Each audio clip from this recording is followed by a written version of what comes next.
안녕하십니까, 장 대표입니다. 자, 소개될 코인은 이더리움 클래식 코인입니다. 자, 이더리움 클래식 오늘도 하방 압박을 받고 있는 모습을 보여주고 있습니다. 물론 장 초반 32,000원대까지 올라갔다가 저가 31,900원까지 내려갔다가 다시 또 올라가는 모습을 보여주고 있죠.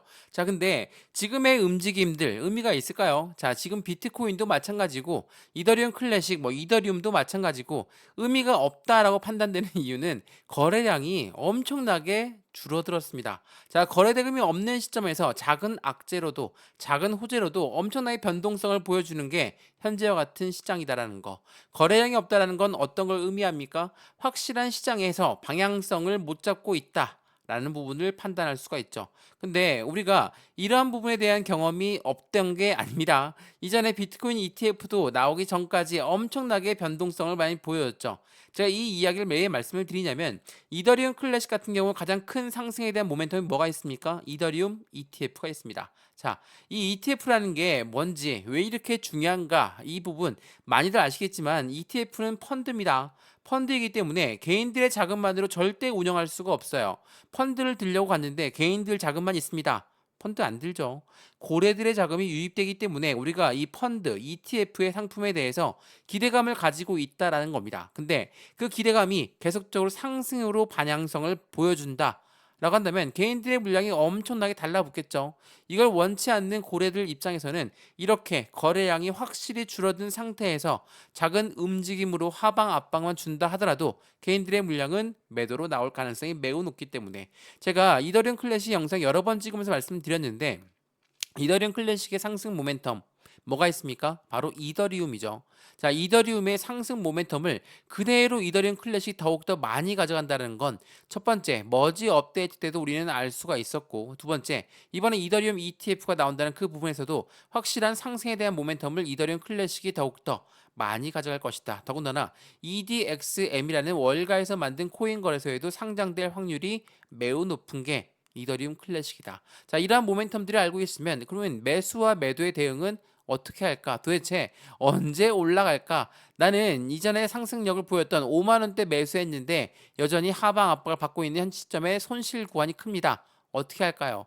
가만히 보고 있는 게 아니라 추가적인 매수 타이밍과 신규 매수 타이밍을 잡아서 매입 단가를 낮추고 수익권 높이는 부분이 필요하겠죠? 이건 당연한 일입니다. 우리가 이더리움 클래식을 버릴 이유가 전혀 없어요. 왜? 상승에 대한 모멘텀이 아직까지도 많이 남아있는 코인이고 7월 2일 날짜로 그리고 7월 4일 날짜로 다시 한번 7월 8일 날짜로 ETF가 늦춰지고 있다. 이러한 부분들을 매도를 한다. 비트코인 ETF도 똑같았죠. 나오기 직전까지만 하더라도 SEC가 해킹을 당했다. 이런 부분과 함께 엄청나게 상승 모멘텀보다도 하방 압박과 변동성을 많이 가져왔다라는 거.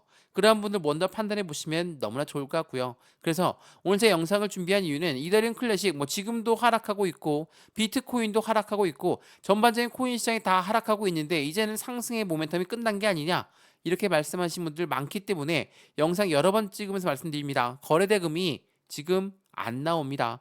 100억도 안 나오는 게 이더리움 클래식이고요. 지금 비트코인 또 얼마입니까? 1700억도 아닙니다. 170억이네요. 170억 정도가 움직이고 있다. 자, 이렇게 거래 대금이 엄청나게 줄어든 상태에서 움직인다면 보면 당연하겠지만 작은 변동성으로도 움직임이 크게 좌우가 될 수 있다라는 거. 아, 비트코인이 578억이네요. 죄송합니다. 현재 시점에 그 움직임이 그렇게 나오고 있다라는 거. 그러면 우리는 지금 이 시점에 매수와 매도의 대응 방법 어떻게 할까요? 비중 관리는 어떻게 하는 게 좋을까? 자, 이런 부분이 너무나 중요할 수밖에 없는 시점이고 이 부분을 한꺼번에 무리하게 들어간다. 지금 이 정정남이고 확실하게 지지라인을 판단했기 때문에 지금 다 들어가야 돼. 그게 아닙니다. 확실한 비중을 나누어서 100%의 비중을 끌어 넣는다면 20에서 30%의 비중을 조금씩 들어가는 게 필요할 수밖에 없고 난 이미 이더리움 클래식 들고 있다. 매입 단가 높다. 그럼 추가적인 매수 단가, 신규 매수 단가도 잡아야 되겠죠. 하나씩 모두 잡아 드릴 거니까 오늘 영상 끝까지 보시는 걸 추천드리고요. 영상 본격적으로 시작하기 전에 구독과 좋아요, 알림 설정 아랫부분에 따봉 버튼까지 눌러주시면 너무나 감사하고요. 전화번호도 말씀을 드릴게요. 전화번호가 010-6531번에 7908, 6531에 7908번 여기다가 숫자 1번입니다. 문자 한 통만 넣어주시면 이 모든 부분 먼저 문자 넣어드릴 거니까 영상도 무료로 보고 있는 것처럼 지금 이 문자 또한 무료입니다. 저한테 문자 넣어주신 것도 무료, 제가 답장 넣어드린 것도 무료라는 거 다시 한번 체크해 보시고요. 문자만 받아봤는데 문자 내용도 잘 못하겠다. 제가 카톡방 주소까지 같이 넣어드릴 거니까 실시간 매수 매도 대응을 어떻게 하면 좋을지 모두 무료로 받아보시고 확실한 수익 구간을 같이 만들어 가시면 너무나 좋을 것 같습니다. 이해되시죠? 자, 그러면 이더리움 클래식 영상 본격적으로 시작을 해보겠습니다. 자, 이더리움 클래식 뭐 최근에 나왔던 뉴스부터 보여드리면 이더리움 ETF가 좀 늦게 나올 것이다 라는 부분이 크거든요. 자, 이것부터 한번 보시죠. 자, 말씀드렸던 이더리움 ETF에 대해서 신고서가 반환되었다라는 부분입니다.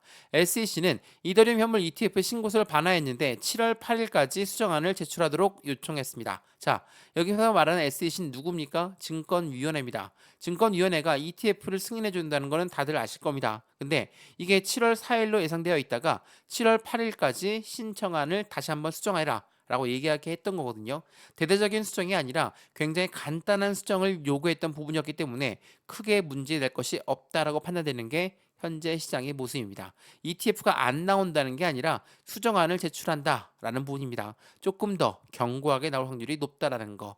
현재 시점에 이더리움 ETF 이 부분이 이더리움 클래식의 상승 모멘텀을 좌우할 것이다. 라고 말씀을 드렸던 건 바로 이때입니다.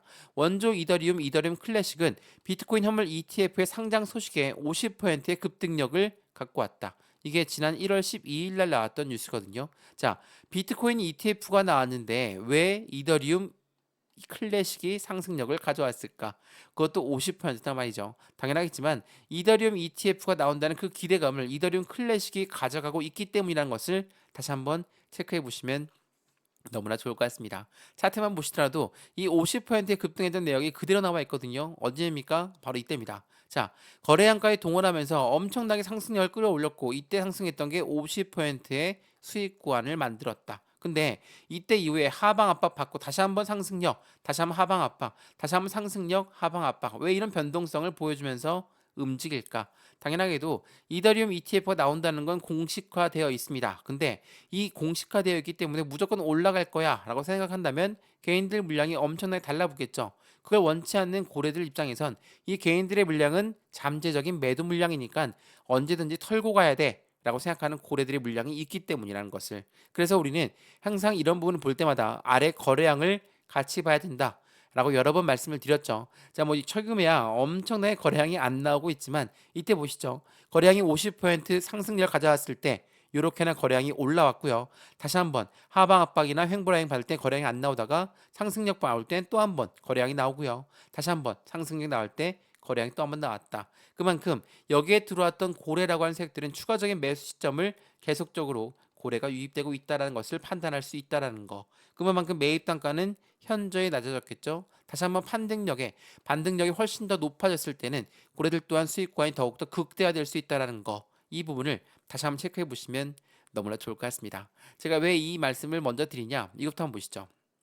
이게 굉장히 중요한 부분이거든요. 자, 지금 현재 비트코인이 6만 달러를 회복했다. 마운트 곡스의 악재 속에서 소폭 반등력이 나오고 있다. 이게 6월 30일 오늘 날짜 나왔던 뉴스입니다. 근데 비트코인 다시 한번 또 변동성을 보여주고 있는 시점을 보여주고 있죠. 자, 여기서 말하는 이 마운트 곡스의 악재 당연하겠지만 마운트 곡스 이 해킹 물량이 매도가 나올 것이다. 이번 10월 31일까지 모두 매도가 나올 거니까 시장은 하방 압박을 많이 받을 것이다. 이러한 불안감이 시장을 변동성을 많이 갖고 왔지만 생각을 한번 해보면 그렇죠. 지금 비트코인이 어디까지 올라갔다가 내려왔습니까? 1억 원어치 찍었다가 다시 내려왔다라는 거. 이건 무엇을 말합니까? 당연하겠지만 1억을 돌파하는 시점도 아니라 지금 1억을 밑으로 8,500만 원대 움직이고 있는 시점에서 마운트 곡스의 매도 채권 물량이 나와서 매도로 나온다는 건 아직은 아니라는 거죠. 이 물량이 전체 다 나온다는 것도 말이 안 됩니다. 왜? 그간 매도가 안 됐던 물량이었기 때문에 고점을 생각했던 이 부분이 있었기 때문에 고점 라인도 아니고 현재 시점에 매도가 일부 나올 수는 있겠지만 전체 다 물량이 나와서 아예 꼬꾸라진다라는 부분은 절대로 나올 수가 없다라는 거. 더군다나 이 마운트 곡스 해당되는 악재성 이벤트는 매년 코인 시장에 나왔던 이벤트였다는 거. 그만큼 확실한 시장은 이미 모든 악재성 이벤트를 다 수용받고 조정을 받은 단가다 라고 판단할 수 있다는 겁니다. 현재 시점 8,550만 원입니다. 거래량도 576억 정도 나오고 있는 게 비트코인이에요. 말 그대로 거래량 자체가 안 나오고 있는 시장이기 때문에 이러한 악재성 이벤트에도 쉽게 흔들릴 수밖에 없습니다. 리플 또한 220억, 솔라나 또한 400억. 자, 거래대금이 이렇게나 나왔던 적은 역사상 없습니다. FTX 사태 때 가장 크게 하방 압박을 받고 거래대금이 안 나왔을 때도 이때만큼 지금 현재 시점이 움직이고 있다는 거. 거래소가 무너졌던 FTX의 가장 큰 악재성 이벤트였음에도 불구하고 지금 시장이 똑같다라는 건 확실하게 시장에 힘을 응축하고 있는 모습이다 라고 판단하셔도 충분할 것 같습니다. 뭐 어찌됐든 간에 이더리움 클래식의 상승 모멘텀은 알트코인들의 대장 이더리움의 움직임에 따라서 나올 것이고, 그 부분에 마찬가지로 이더리움 ETF가 나온다는 건 확실한 수익 구조가 유동성 자금이 추가적으로 코인 시장에 유입되는 부분에서 이더리움 클래식은 더욱더 큰 상승력을 가져올 것이라는 것을 다시 한번 체크해 보시면 너무나 좋을 것 같습니다. 지금처럼 거래대금이 없는 시점이 아니라 시장이 어느 정도 활성화된다면 추가적인 슈팅 구간 나올 수밖에 없을 것이고, 2024년도 미국의 대통령 선거가 있는 만큼 트럼프든 바이든도 모두 코인 시장을 좋다라고 이야기를 하고 있다라는 거. 이더리움을 품은 미국의 대통령 선거를 앞두고 나서 전체적인 코인 시장에 긍정적인 힘을 그대로 갖고 온다. 최근에 솔라나 ETF도 계속 말이 나오고 있죠. 이 말인즉슨 알트코인들의 ETF가 이제 장이 열리면서 유동성 자금은 추가적으로 유입될 것이고, 디지털 금이라고 불리우는 코인 시장 또한 더욱더 안정감 있는 움직임을 보여줄 것이다. 특별하게 이 트럼프 같은 경우는 친암호화폐 정책을 계속적으로 이슈화시키고 있죠. 바이든 또한 마찬가지입니다. SEC가 이더리움 ETF를 왜 이렇게 빨리 승인했을까? 그 뒤에는 바이든이 승인을 지시한 것으로 알고 있다라는 전체적인 시장의 분석이 되고 있다라는 거. 그만큼 현재 이더리움 클래식 또한 상승에 대한 모멘텀을 그대로 가져갈 수밖에 없는 부분인 거고, 그 부분에 따라서 이 부분 이더리움 거래소가 거래금량 자체가 8년 만에 최저치를 이루어가고 있다는 거. 이건 무엇을 말합니까? 거래할 게 없다라는 겁니다. 투자자의 상승에 대한 기대를 반영하고 있는 현재 시장의 모습이라는 것을 다시 한번 체크해 보시면 너무나 좋을 것 같습니다. 공급량의 최저치, 그만큼 이더리움의 가치 상승력은 높아질 수밖에 없는 것이고, 그 부분에 따라서 수익 구조는 더욱더 커질 수밖에 없습니다. 자, 지금 보고 있는 차트는 주봉의 모습입니다. 지금 이게 핸드폰으로 보시면 잘 안 보이시겠지만 여전히 이 바닥 박스권 라인에 위치해 있는 게 이더리움 클래식이다. 그렇다면 우리 이 시점에서 어떻게 매매 대응 전략을 세워야 될까? 이게 너무나 중요할 수밖에 없고, 매수와 매도의 방법. 나는 단가가 너무 높습니다. 매입 단가 높으면 가만히 있는 게 중요한 게 아닙니다. 추가적인 매수 타이밍과 신규 매수 타이밍을 잡아서 매입 단가를 낮추고 수익권 높이는 부분이 필요하겠죠. 이 부분도 하나씩 잡아 드릴 거니까 오늘 영상에서 또한 제가 보내드리는 문자에서 이더리움 클래식의 매매 대응 방법 다시 한번 체크해 보시면 더욱더 좋을 것 같습니다. 이해되시죠? 자, 오늘 이더리움 클래식 영상 여기까지입니다. 영상이 유익하였으면 구독과 좋아요, 알림 설정 아랫부분에 따봉 버튼까지 눌러주시면 너무나 감사하고요. 전화번호도 말씀드릴게요. 전화번호가 010-6531번에 7908, 6531에 7908번, 여기다가 숫자 1번입니다. 문자 한 통만 넣어주시면 이 모든 부분 먼저 문자 넣어드릴 거니까 영상도 무료로 보고 있는 것처럼 이 문자 또한 무료입니다. 무료로 받아보시는 걸 다시 한번 추천드리고요. 문자만 받아보면 잘 모르겠다. 제가 카톡방 주소까지 같이 넣어드릴 거니까 실시간 매수 매도 대응을 어떻게 하면 좋을지 상단 전화번호에 숫자 1번 문자 한 통이면 이 모든 부분들 먼저 문자 넣어드릴 거니까 받아보시고 판단하셔도 절대 늦지 않는다는 거 다시 한번 체크해 보시면 더욱더 좋겠습니다. 이해되시죠? 영상 여기까지입니다. 언제나 성공적인 투자 정말 진심으로 기원합니다. 감사합니다.